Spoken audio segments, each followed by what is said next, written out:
In a world where friends forsake him for his perceived weakness, an ugly dude named Yogiri is a hidden deity, a god concealing his true power. After Yogiri accidentally gets transferred to the isekai world, this sleepy dude somehow manages to defeat the most feared Dark Lord in the last episode just by talking nonsense. Then they set off for the capital. Meanwhile, back where their school bus was attacked by the ugly dragon, Ayaka, who was previously hit by the dragon's attack, is still alive. The agenda execution unit says that Ayaka is an artificial human. The healing unit says that Ayaka's body damage is critical, and she will die in 30 minutes. The combat unit orders to start repairs immediately after Ayaka decides she wants to live. These units are a system inside Ayaka's body. However, she needs a lot of materials to do the healing. Luckily, this useless girl can use the materials from the ugly dragon that went to hell for drinking too much soda. She quickly eats the delicious-looking dragon meat and doesn't want to share it with anyone. Meanwhile, in the past, Asaka, Yogiri's caretaker, is cooking a deadly-looking soup using the giant soup recipe. She is tasked with taking care of Yogiri, an Alpha Omega with instant death skills. Yogiri eats the soup and says it makes him feel like he's almost dying. But this useless angry girl doesn't like to hear Yogiri's words. She says that boys shouldn't insult girls cooking or they won't be popular. Yogiri, the confused boy, doesn't understand the words girl and popular. But she gets angry and tells Yogiri to finish eating it. However, she herself starts crying when she tries her own cooking. After that, Ayaka washes the dishes and teaches Yogiri basic knowledge. She gets angry by herself like a half-crazy freak girl. Then she decides to teach Yogiri elementary school material, starting with writing. A voice is heard outside from the girl delivery bot who delivers food. It turns out she's a robot who delivers food to Yogiri every day.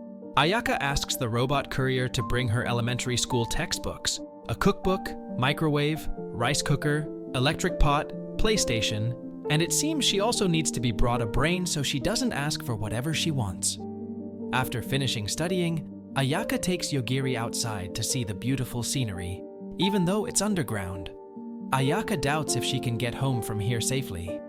Meanwhile, in the research office, Yukio was amazed by Ayaka, who managed to survive for a month. Asaka had taught her the basic knowledge, but because she was overwhelmed, she wanted an assistant. Yukio then suggested that they do distance learning because the people who worked there always gave up on the first day, and he didn't know what kind of creature Yogiri was. He asked her if she liked her job while giving her a brown box. It contained money that was too much for you. It was Ayaka's salary, even though it was not equivalent to Ayaka's life that Yogiri could take at any time.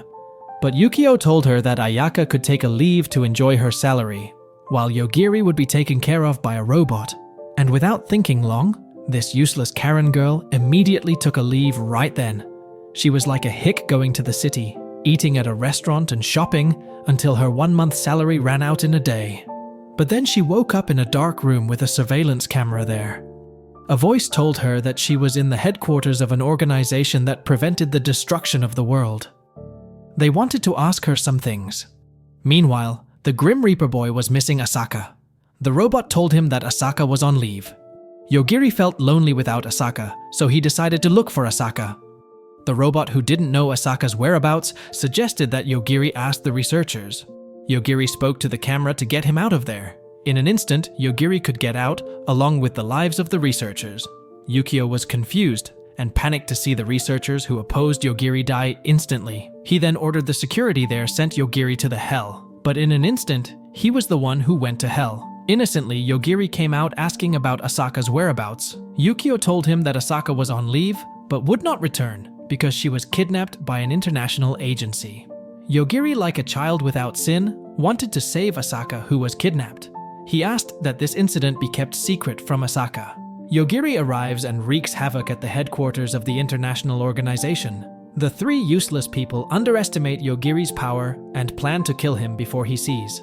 But in a flash, they're all sent to hell. Meanwhile, Asaka is being held hostage by a useless girl who tells Yogiri to surrender or she'll kill. Of course, she's going to die. Asaka is shocked to see that everyone is lying down and immediately asks Yogiri to go home. Asaka is confused by what happened yesterday, but Yukio tells her that they can't do anything, including Asaka, who can't possibly resign. Asaka may not be able to work there forever, but for now she will teach Yogiri until he can have a happy life.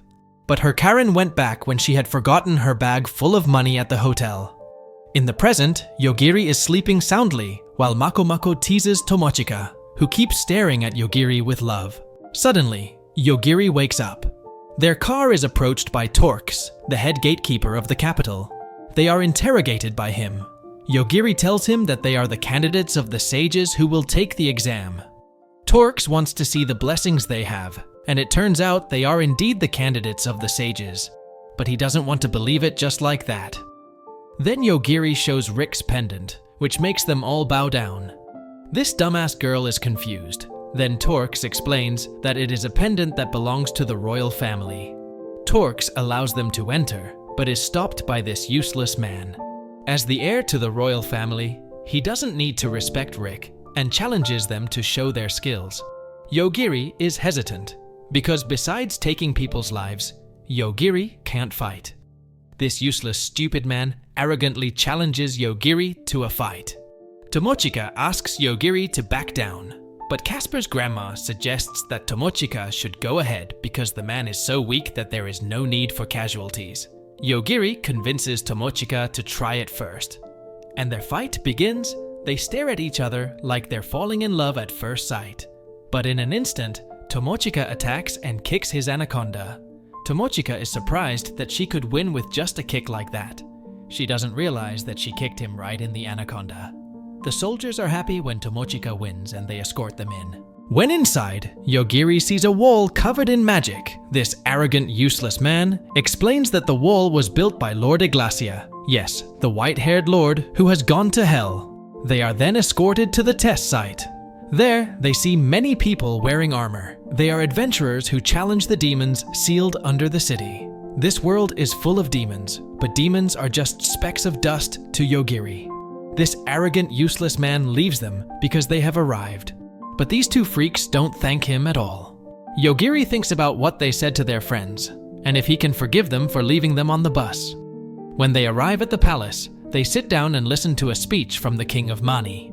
But suddenly, a useless boy named Shinya challenges the king because he is not his subject. The king cracks up seeing the kid interrupting his speech like a boss and hands him a punishment real quick. They are shocked because the time-stopping power of this erotic game expert has no effect. The king then continues his speech and tells them that there is one thing they must do to become a sages. And episode 8 ends. Thanks for watching.